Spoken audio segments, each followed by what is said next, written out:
Verseker, ons het die diabetiese bootcamp en jy kan dit bestel en daar het ons gekyk na 7 diabetiese medikasies, insluitend GLP-1 agoniste.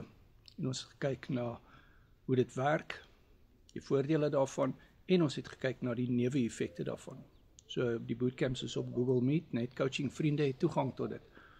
En ja, ons is lief vir die biologie en ons hou daarvan om met goed te werk, maar jy moet dit absoluut met jou dokter bespreek en jou dokter moet aan boord kom.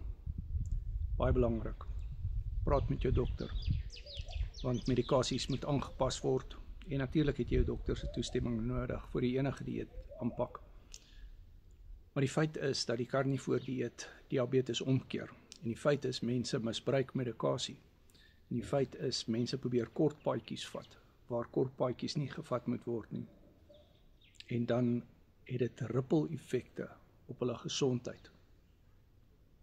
So byvoorbeeld die GLP-1 maak jou liggaam self. En dit is die wetenskap wat daardie GLP-1 sinteties vervaardig en inmeng. En ja, dit help, maar dit het rippel-effekte. Soos ek daar verduidelik het, dit vertraag maaglediging as jy dit op hoë dosisse gebruik, soos die mense doen, tot 24 uur. So jou maag sit vol kos vir 24 uur. So die kos verrot in jou maag as jy op hoë dosis van GLP-1 agoniste is, soos Wegovy en Ozempic.